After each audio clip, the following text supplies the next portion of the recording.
Hello everyone, welcome back to the channel. In this video, we are going to learn object-oriented programming concepts in Java, also known as OOP concepts, in a very clear and simple way with real-world examples and Java sample code. This video is perfect for Java beginners, interview preparation and revision before exams. So make sure you watch till the end because by the end of this video, you will have a strong understanding of all four pillars of object-oriented programming. Let's get started.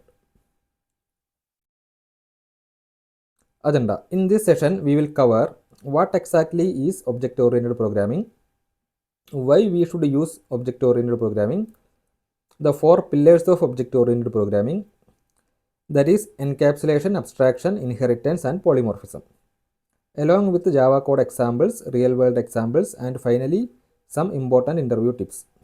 This structured approach will help you clearly understand each concept step by step. What is OOPS? Let us first understand what OOP actually means. OOP stands for Object-Oriented Programming. It is a programming style where we design our software using objects. An object is a real-world entity. For example, a car, a student, a bank account, an employee, a mobile phone, etc. Each object contains data which we store in variables and behavior which we define using methods. For example, a car has data like color, speed, model, and behavior like start, stop, and accelerate. So, OOP helps you to design software in the same way we see in the real world, which makes programs easier to understand and maintain. Why OOP? Now let us understand why we use OOP. OOP provides several advantages. First, code reusability. We can reuse existing code instead of rewriting it. Second, maintainability. Changes can be made easily without affecting the whole system. Third, security. Data hiding ensures better protection. Fourth, scalability. Applications can easily grow in size. And finally, real-world modeling. Programs become more logical and structured. Without OOP, code becomes messy, difficult to manage, and error-prone. That is why almost all modern applications are built using OOP principles. Four pillars of OOP. OOP is built on four fundamental pillars: encapsulation, abstraction, inheritance, and polymorphism. These four concepts form the foundation of object-oriented programming. Now let us understand each of these concepts one by one in detail. Encapsulation. First pillar is encapsulation. Encapsulation means wrapping data and methods together into a single unit and hiding the internal details from outside access. In Java, we achieve encapsulation using private variables, public getter and setter methods. This ensures data security and controlled access. In simple words, encapsulation protects data from being modified directly by outside code. Encapsulation example. Now let us see a Java example.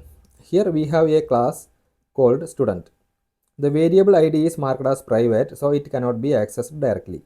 Instead, we use public setter and getter methods to modify and read its value. This ensures that only authorized access is allowed. This way, encapsulation helps in better security, data validation, and clean coding practices. Benefits of encapsulation. Encapsulation provides data security, controlled access, better flexibility, clean code structure, easy maintenance. That is why encapsulation is extremely important in enterprise Java applications. Abstraction. Next pillar is abstraction. Abstraction means hiding internal implementation details and showing only necessary features to the user. In Java, abstraction is achieved using abstract classes interfaces. In real-world example is a car. You only know how to drive, steering, accelerator and brake. You do not need to know how the engine works internally. That is abstraction.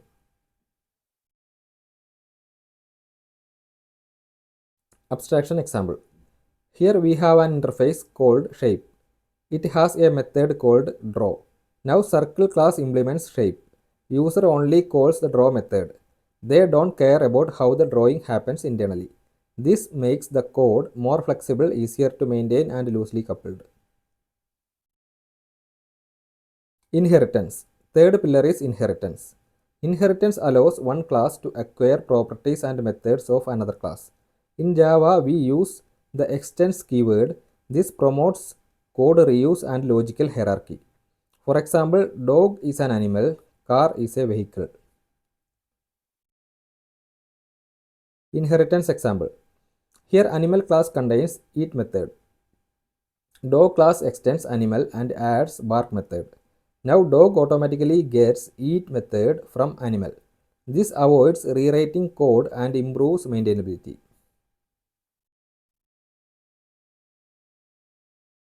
What is polymorphism? The fourth pillar is polymorphism. Polymorphism means one object, many forms. Java supports two types: compile time polymorphism using method overloading, runtime polymorphism using method overriding. Runtime polymorphism. Method overloading. Here class B overrides show method of class A. When we call show using parent in reference, child version executes. This is called runtime polymorphism. It allows dynamic behavior at runtime.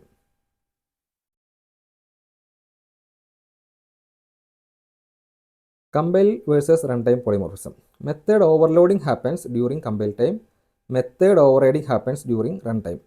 Both are essential for flexible application design. So vehicle is a parent class. Car, bike and bus extend vehicle. Each class has same methods but different behavior. This is how OOP models real world systems naturally. OOP in real projects. OOP concepts are heavily used in Spring Boot, microservices, enterprise applications, Android development, web applications. Without OOP, modern application development is impossible. Interview tips. Understanding concepts clearly, practice coding examples, prepare real-world explanations, revise definitions and diagrams. This will help you crack any Java interview confidently.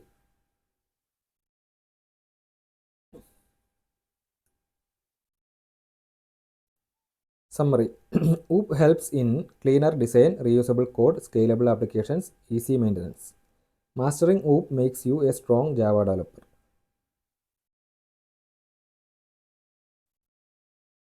Thank you for watching.